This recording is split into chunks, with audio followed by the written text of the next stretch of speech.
everybody. Welcome to sasoccermag.com. I'm Kevin Ferguson, a.k.a. the Moneyman, and I've got Dylan here with me, also known as Moneyball.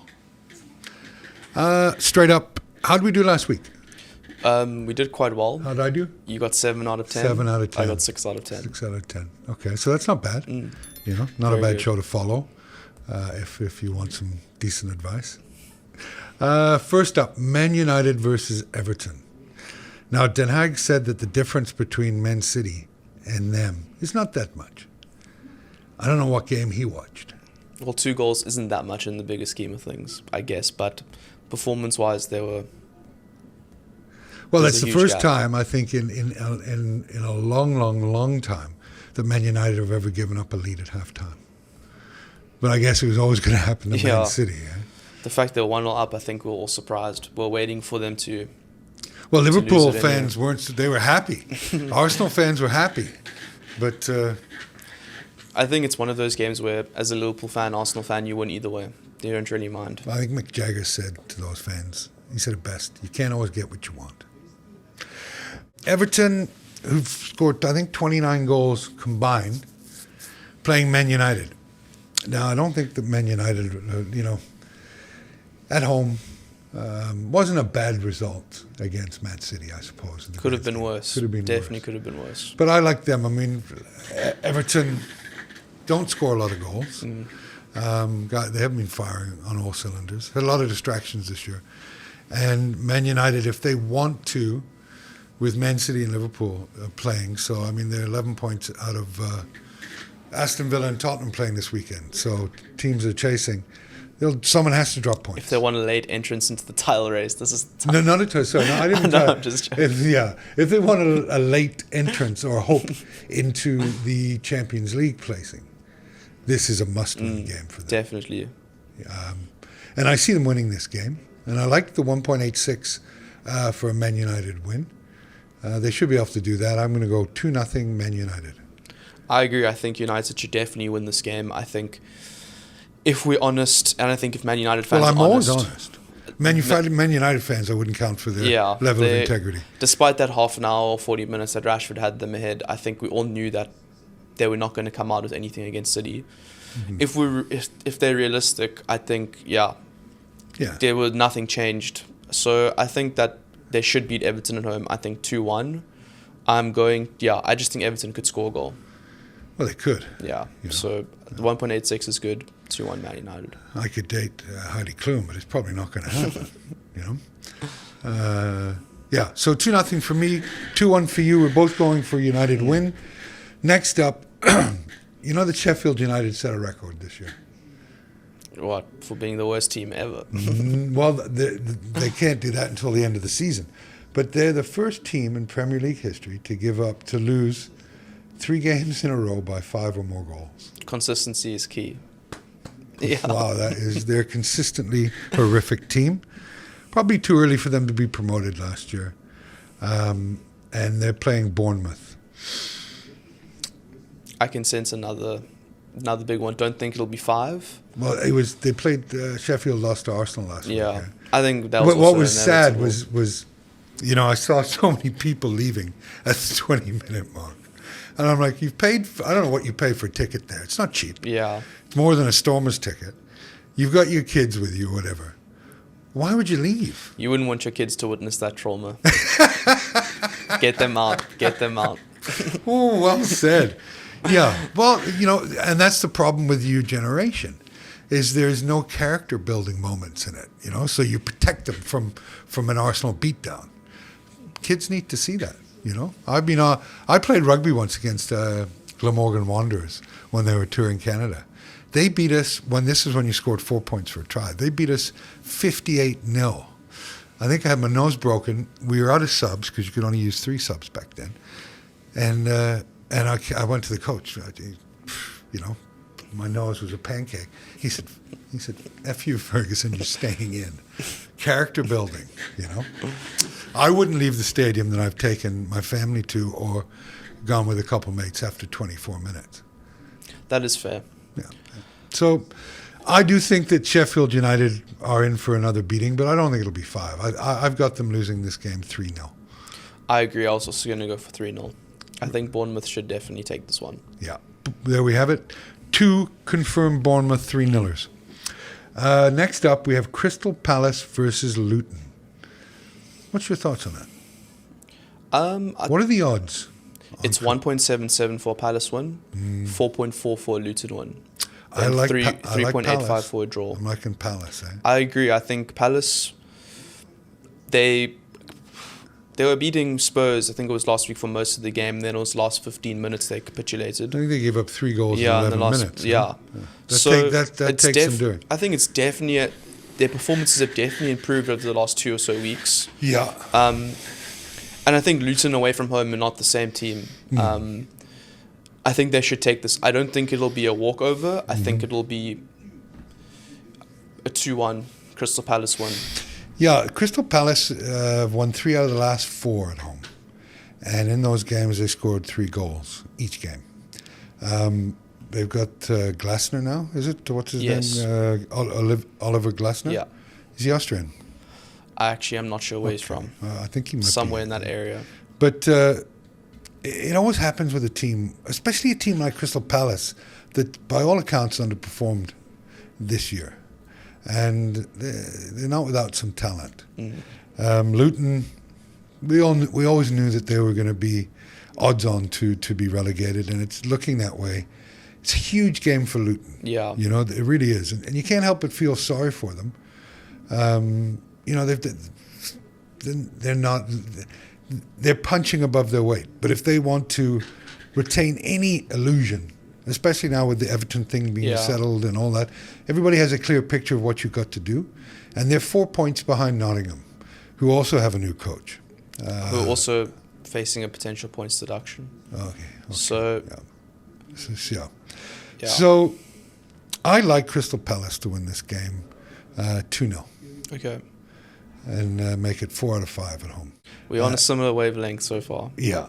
I think it's just working together, you know. It's like the old dog and the young pup sort of in a symbiotic relationship. What would you call that? Gender fluid? If you want to call it that, you're more than welcome to. It's your choice. Oh, God. Oh, that's exactly the answer I thought you'd give me. Wolves versus Fulham. This is an interesting game. I think it is. Fulham beat Brighton comfortably last week. And Wolves got pummeled. 3-0 for Newcastle, Yeah. So... Yeah, but, you know, the thing is that Wolves' home form's not bad. Not at all. I think the odds are quite high for both teams. It's 2.5 for Wolves win and 2.75 for Fulham win. Yeah. I mean, Wolves are 6 wins, 4 draws, 3 losses. Look, home advantage. We've talked about this all year. Is that home advantage is such a big thing in Premier League football. And Fulham, not bad at home, not horrific away, but you know what? I'm going to go 1-1. 1-1. I'm going to go for 2-1 Wolves. I think at home. I know I backed them last week and they let me down, but that was remember the thud on the table, your balls all over the place. Well, the last laugh, you had to eat your own balls. So that's a ballsy move. Yeah. You go on Wolves again? Yes, I have to. Once bitten, not twice shy. I have to reclaim my manhood. Well, you might want to go to your girlfriend's place and get your balls off the mantelpiece then. Yeah, so 1-1 for me, 2-1 for you, Wolves. Arsenal, Brentford. Arsenal, 24 goals in 5 games. Seem arguably the best team in the league right now. Definitely in 2024, 100%. I think arguably the best team in Europe as well. Oh, didn't they lose to Porto? They lost to Porto, but I think overall, I think that was probably one of 3 or 4 goals they've conceded this year. I'll tell you a team that would say you're full of shit. And I don't want another call from your mum. You know, you're safe. It's all safe here. It would be Man City. They have won 18 games in all competitions out of the last 20, and they've drawn 2. So they're undefeated in 20 games. And you're saying that Arsenal are definitely the best team in Europe.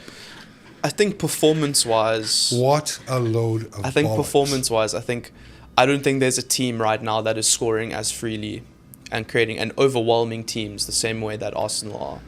I think Man City results maybe edge them on the results, but I think right now Man City aren't playing, they're not winning 5 or 6 games in a row. No, they don't. And we'll get on to no. Liverpool, Man City. I know that's a big one for you. You'd sell your soul for a Liverpool win. Definitely. But Arsenal, they're a strong side. Best goal difference in the league. And you do that when you score 24 in 5 games. I don't see much resistance from Brentford. I don't think it'll be positive football. They'll just be absorbing pressure. And then the dam will break. Probably in the 23rd minute. Something like that. And they'll lose. I don't think that Arsenal are going to score 5 goals, though I wouldn't bet against it. But I got this game 3-0 Arsenal. I'm going to go 4-1. Wow. Yeah. I just think Brentford will score at least 1 goal. Yeah. But I still think Arsenal will overwhelm them. I think they can't hold out. I don't think anyone besides maybe Man City could hold Arsenal for 90 minutes. Okay. Well, thanks for your opinion. Aston Villa Tottenham, another good game. This one I think could be a very high scoring game. I agree. Aston Villa score goals for fun at home. Tottenham, I'm amazed at how they've done without Harry Kane. But what's the joke going around Germany? I don't know if Bayern Munich are second now, but every team that plays for Harry Kane curse. The Harry Kane curse. Yeah. Well, there you have it. Aston Villa. What's the odds on that? That must be pretty even. 2.36 for Villa win, 2.65 for Spurs, and then 4.1 for a draw. Look, I like Aston Villa at home. I like their coach. Reasonably healthy. Form's not too bad. And they score a lot of goals. 3 against Luton, 4 against Nottingham, 2 against Fulham, another 2.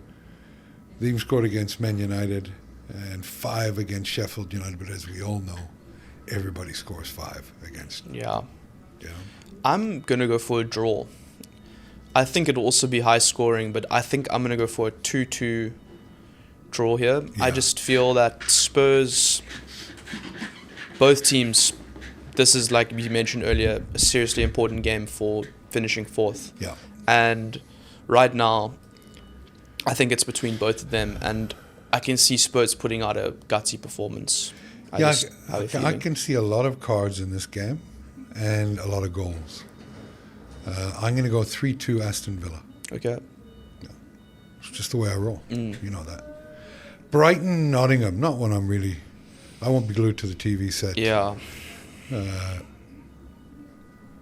Here. But what's your thoughts on Brighton, Nottingham? What's the betting?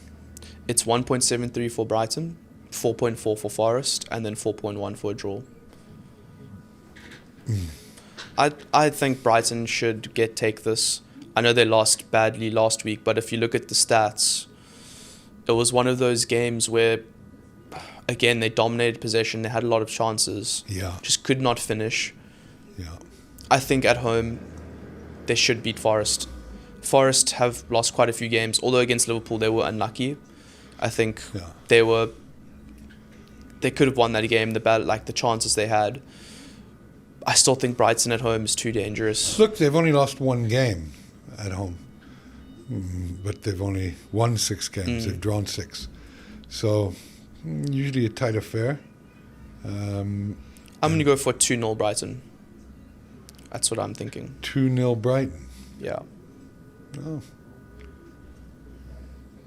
Yeah, I'm leaning for 3-1. Okay. Brighton. That's my prediction. Who's up next? West Ham Burnley. Yeah. I'm not going to overthink this game. West Ham is starting. I've corrected. They've shown better results lately. Tough place to go.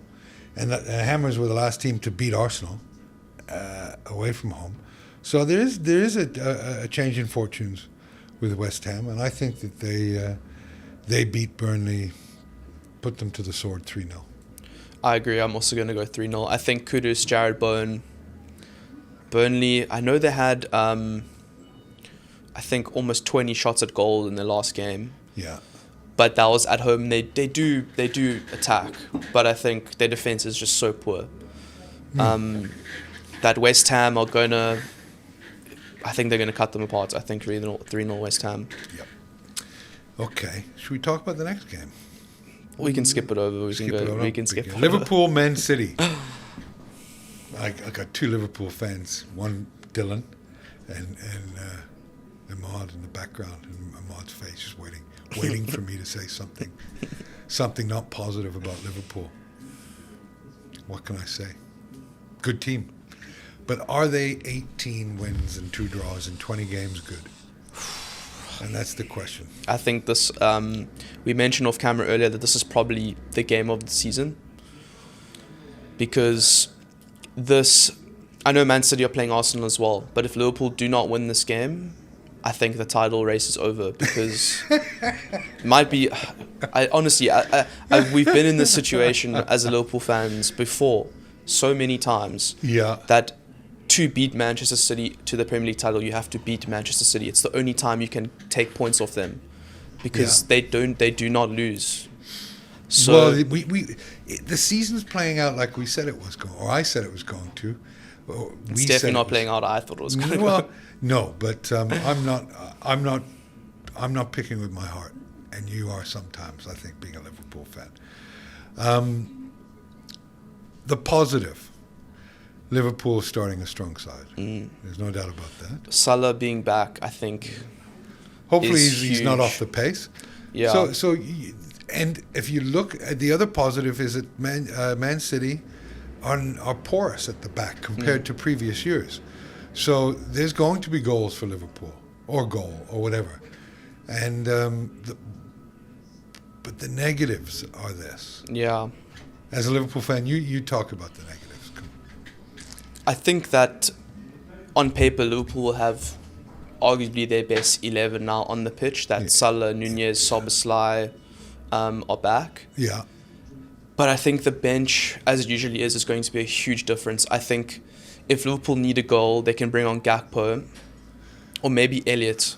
But if City need a goal, they can bring on someone like Alvarez. Or if they need to shore up their defence, they can bring on like the most expensive defender in the world, Guardiola.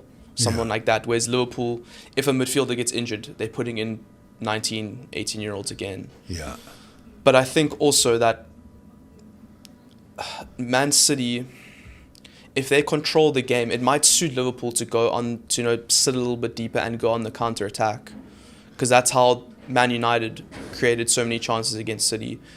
Yeah. The fact that Man United probably could have, if Rashford, even though he scored that wonder goal at the start, he could have maybe arguably scored 2, even 3 more goals if he had a couple better touches. Yeah. Look, for those Man United fans that are delusional enough to listen to Den Haag and saying that not much separates them, there's a huge separation. But there's not between Liverpool and Man City. I agree. Even statistically, I think they've scored a similar amount of goals, conceded a similar amount of goals. I think Liverpool have probably lost 1 less game than them this season or something. Yeah.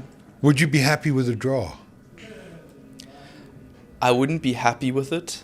Yeah. But I don't think it would be... You wouldn't need therapy if it wouldn't be the end of the world. It wouldn't be the end of the season, because I think that if Liverpool draw, the worst case scenario then is that Arsenal go ahead on goal difference if they beat Brentford, which I think is then still attainable because Arsenal have to play Man City away from home. Yeah. So, I mean, here's the scenarios. One, I'm not a Zoomer or millennial, so I'm not going to say that if Liverpool lose, their season's over. There's still 30 points up for grabs after this game. 30, Yeah. 3-0, you know? But Man City will get all 30. That's just what they do. That is just what they do. Then the season's over for Liverpool now. Because Liverpool aren't going to get 30 points in the last 30 games. There's always hope. But it's such a fine edge when you compete against City. It's ridiculous actually how consistent you have to be. So you look, both of them could be in second and third place starting this game if Arsenal are true to form. So the other advantage Liverpool has is they're rested. This game, he rested Foden and he rested De Bruyne and a plethora of other stars. Mm-hmm. But not everybody. They still had to make sure the business was done against Copenhagen this week. So they won that game. And the business was done early. I think they scored in the first 5 minutes or something. Yes, I think it was 3-0 after 15. It looked a matter of not winning by how many. Yeah. And then they just sort of idled. That's the feeling I got. What was the final score on that? 4-1? I think it was 3-1. 3-1. I think it ended 3-1. Yeah. Okay. So that said, we need to get it on. We need to make a prediction. I'm going with 2-2. I think I could see City going ahead and Liverpool having to claw it back, because that's happened quite a few times. I know last season, Anfield and Liverpool were a lot worse. Yeah. They got that huge smash and grab 1-0 when we all thought Haaland was going to score 5 or 6 goals. Yeah.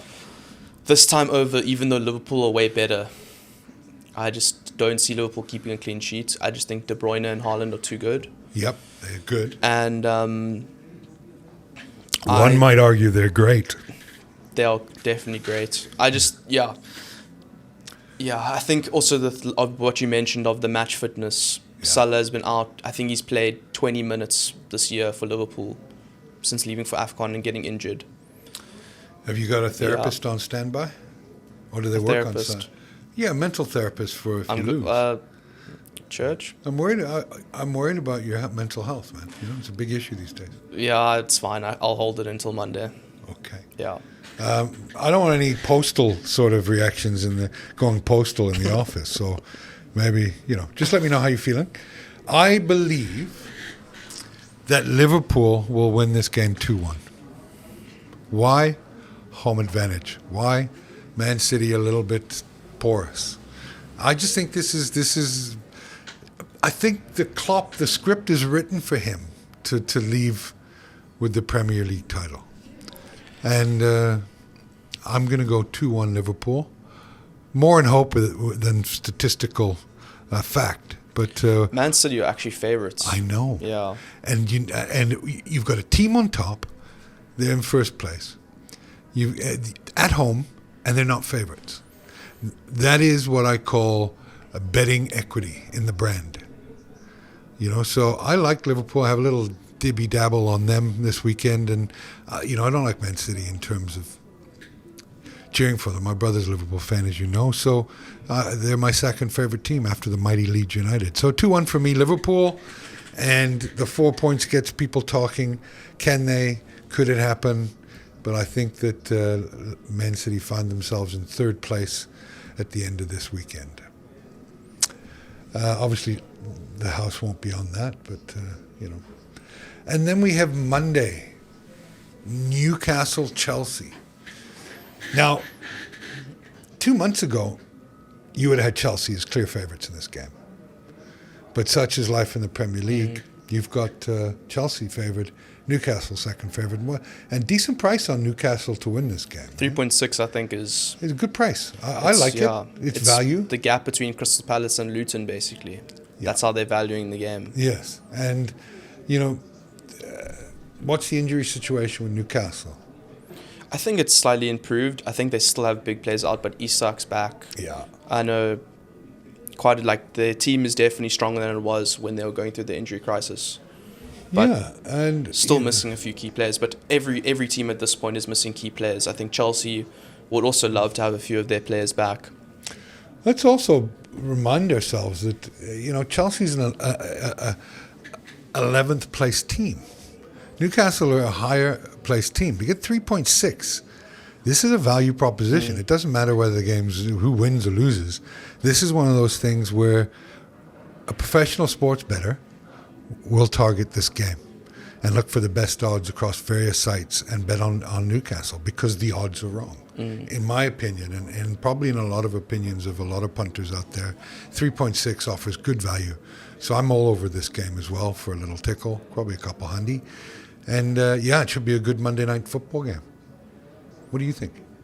I think it's going to be a draw.